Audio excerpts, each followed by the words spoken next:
Some people have already started to dump the T-bow and the scythe, but will they regret it, as tomorrow they may go up or down by 100 to 200 million GP.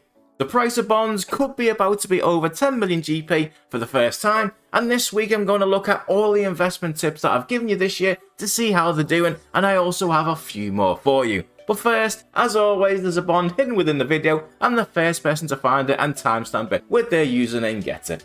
So the Twisted Bow and the Scythe have had a mini crash about a week ago, and this is down to some people just cashing in, since they've gone up a lot in price over the last 3 months.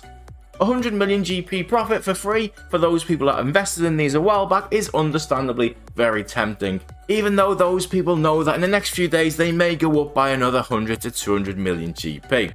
They've all been going up pretty much because of Desert Treasure 2, which is finally out tomorrow, with 4 new bosses and some new best in slot gear. If either weapons are best in slot for any of these bosses, the price will go up further. However, if they aren't, they will crash instead by a similar amount. In some questions and answers lately, they said that it's a very long quest, and it would take some people a whole day to complete. So I do think this is probably going to be a full day quest for some people, and that might be like 6-7 hours once a quest guide comes out, maybe 3 or 4 or something like that. The first people to complete it and test the new bosses will be able to make an absolute fortune buying the best weapons before anyone else knows about it. It is definitely worth following a few streamers tomorrow that, with their knowledge and followers helping them, are usually some of the first people to complete these things. The item that is actually sneaking under the radar a little bit is probably the Bowfer, which has far more consistently been going up in price. Partly because it's affected by the Twisted Bow price, but equally it's hard to imagine any of the bosses not being weak to range. Whilst the Bowfer is never best in slot, it's consistently 3rd or 4th best weapon against around half the bosses in Oldskool Runescape. Also having a massive recent price rise just before the update is the Harmonized Staff. So many players are scared of touching the Tunic and Shadow right now, so instead they've opted to purchase the 2nd best magic weapon, ready for tomorrow's update.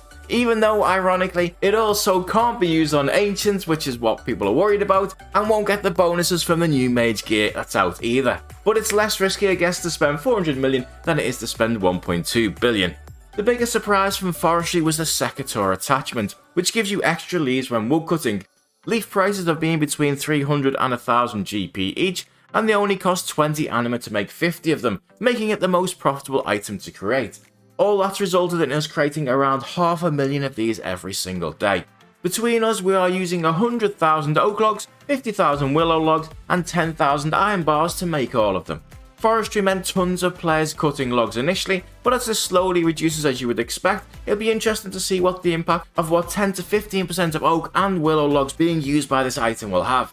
The cost of that Secateur attachment is also stopping players from creating many nature's offerings. This also doubles an item, but instead of leaves, it doubles the amount of logs that you collect. Even though some logs cost just as much as the leaves, the difference is that this requires far more anima-infused bark to make, 7.5 times the amount.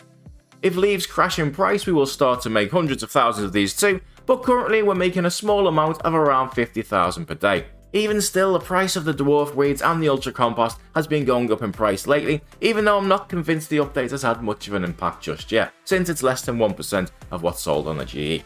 I've been banging on about dwarf weeds for almost a year now, and I think they finally reached their tipping point. Until January 2022, there was only one use for them, and that was to make ranging potions. As a result, we produced more than we needed, and the price has been very low for a very long time. On the 5th of January 2022, Jagex released the Ancient Brew, which also uses them, and if you add the 3 and 4 dose variants together, we trade around 75,000 of those per day on the GE. With the Tombs of a Masket then came the Menophyte Remedy, which now uses another 65,000 dwarf weeds every single day. And finally, we have the Forestry update now using even more of them, and although the recent spike in price is probably just down to people loading up on ranging potions before Desert Treasure 2, which have also just spiked in price as well, I think this could finally be a big 6 months for the dwarf weed. So a couple of weeks ago I also said that the Warrior Ring was likely to go up in price, as the new variant of it having a strength bonus made it far more useful than the older version. Some people cashed in it and when it reached 360,000 GP, crashing the price, which is why you should never buy an item after a huge price increase, but it's still up almost 100,000 GP since the last video. Sorrow Brewers, Restores and Prayer Potions have all gone up as predicted as well, by around 10 to 20%. But this now looks to be the last combat update we're going to have for a while since Deadman has its own economy. There's probably still going to be a lot of demand over the next few days, maybe even the next few weeks, but then it's likely they'll come back down in price after that if you're stocked up on these. Tomorrow may also be a great chance to make a very quick profit. The mechanic that is key to this is if any of the bosses require ancients to kill them, or have a lot of minions, meaning we use AoE spells. I'm still surprised death runes have only gone up by a small amount recently, because the entire questline and drop table is based on ancients and should really have a mechanic that requires them. 50,000 players using ancients would burn through billions of blood, death and soul runes, raising the price of them, but the beauty is since they haven't gone up yet, we can sit back and wait to see if that's the case, and then buy them later if it is, completely risk free.